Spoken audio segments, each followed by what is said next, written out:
Pompeii, a presentation by Kyla Hockman. In AD 79, Mount Vesuvius erupted. This eruption led to the destruction of Pompeii and nearby Herculaneum. Pompeii has been continuously excavated for nearly 200 years. The site is split into 9 districts and labeled accordingly.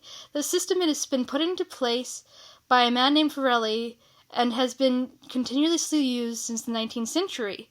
Pompeii helped people to better understand Roman society and what daily life was like for many people within it. The history of the site is closely linked to the people who excavated and attempt to understand the past of the small but important city in the Roman Empire. Like any Roman city, some citizens of Pompeii were very wealthy, some were middle class or lower, and some were even slaves. There are many different beautiful frescoes and works of art within the city that were studied by archaeologists to this day. This is what is most easy to study within the site, and some parts of the site are open to the public. I went to Pompeii when I was 16 and saw some of the frescoes there. It has been a dream of mine to go since I was 8. Pompeii had rich soil which made it possible for Romans to grow food nearby, which helped them to sustain their economic needs. People grew grapes and olives nearby, as well as cabbage and onions. There were also nearby fisheries, which were responsible for making the sauces enjoyed by the Roman elite. Garum was a sauce that was similar to ketchup in its popularity in ancient Italy. It is believed that one man had a monopoly on these products, as several jars were found with the name Umbricus Garinus inscribed upon them. Pompeii also traded nearby materials made by the volcano, which ultimately led to the demise of its city and many of its inhabitants. They traded in pumice stones, which were used in grain mills and oil mills. The Roman elite had summer homes at Pompeii. This, too, added to the comedy, though they did not live in these homes year-long. There were artists who created art for these homes, and the nobility would be used in more luxurious food items as well as clothes for their homes, which could be provided for by traders and civilians of Pompeii alike. There is a debate between multiple archaeologists about the population of Pompeii. Though many died in the eruption, many more escaped.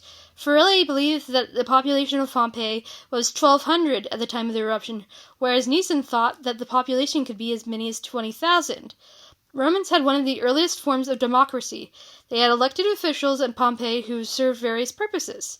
What I found most intriguing about these officials is that they had no salary, but were expected to both put money towards public works and games. If no one came forward, the magistrate was able to name candidates who themselves could name other candidates. The voting occurred like our voting process does today to some degree, with each precinct casting a vote, each precinct allowing a citizen to cast their vote into the urn of their precinct. There were people from different nations and different religions living in Pompeii. The most popular religion at this time would have been that of the Roman gods, but the remains of other religious artifacts have been found at Pompeii as well. There was a temple dedicated to the Oriental goddess Isis. There are also some evidence that Jewish people lived in Pompeii. The words Sodom and Gomorrah were etched in a building there. There was also a wall painting depicting the judgment of Solomon. Pompeii also had a Greek population, was proved by their writing being inscribed about multiple buildings at Pompeii, and the number of Greek names in the count of Calicus Jundicus. I believe the reason that the people of Pompeii were so welcoming to other cultures and religious beliefs is that they worshipped many gods. Therefore, people were still able to pray to the deities they believed in while abiding the laws of the Roman Empire. I heard on the tour of the ruins of a Roman bathhouse in England that part of the reason why the Roman Empire was so vast was that they allowed other neighboring countries, which they conquered, to keep their legends surrounding their gods, but insisted that they use Roman names for those gods. The Roman pantheon was vast and partly based off of Greek gods, though the Romans gave their gods different names than Greeks. Zeus, the leader of the Greek gods and god of lightning, became Jupiter. Ares, the god of wars, became Mars. They incorporated these myths into their belief system and worshipped these gods as part of their everyday lives. There were many wall paintings within Pompeii dedicated to Narcissus. A current estimate there are over 50. Narcissus, according to Greek mythology, was a man so beautiful that he could not look at his own reflection.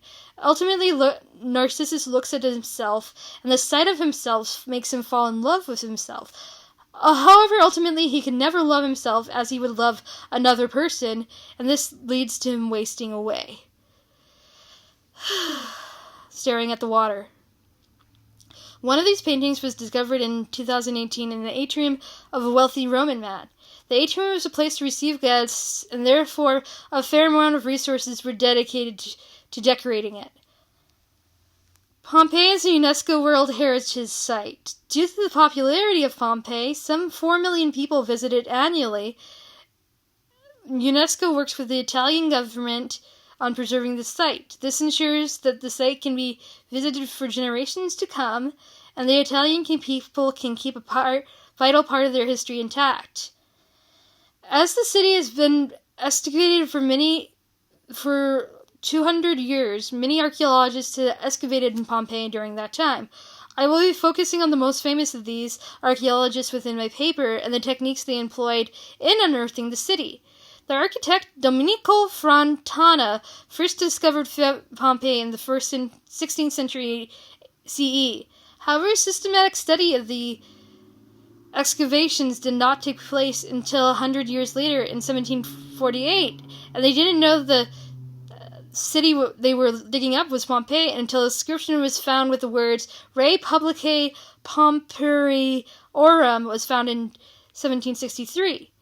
As is often the case with excavations in earlier centuries, the first excavators at Pompeii were treasure seekers and untrained workers.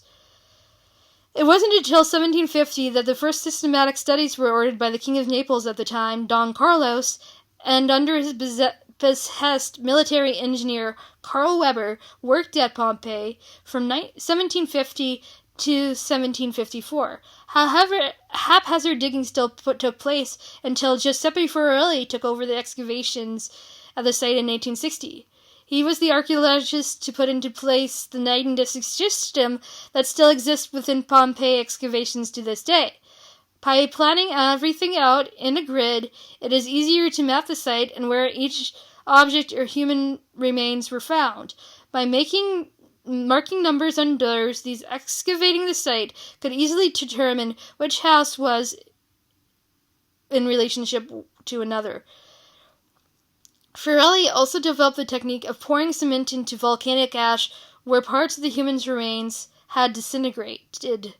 This technique allowed the remains to be studied years later and allowed the people to later determine the diet of the people of Pompeii. However, it was uncertain if we would still use such a process to this day, as there was a fair amount of risk involved in doing what Fiorelli did, and it could have possibly just as easily destroyed the remains. Medio Marrori was in charge of excavations at Pompeii from 1924 to 1961. However, excavations on Pompeii were halted during World War II. By the 1990s, 2/3 of Pompeii had been excavated. However, these excavations had not gone on if not for the many amazing buildings located in Pompeii.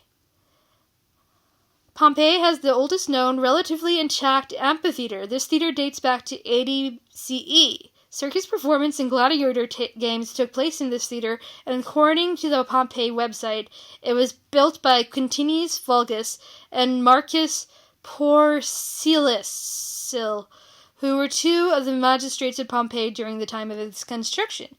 This theater was of impressive size and could hold upwards of 12,000 people. There were few private baths, and for a relatively ancient civilization, Romans were more fastidious about cleanliness than some ancient societies that preceded them. Only the elite could afford private baths, which meant that public baths were built. These public baths were split according to gender, and each had 4 rooms inside them. The first being changing room, the second was a cold bathroom, the third was a tepid bathroom, and the fourth was a hot bathroom. The water, both hot and cold, was run through pipes in the wall, much like a modern bathroom. The baths had a gem at the center of the bathing house.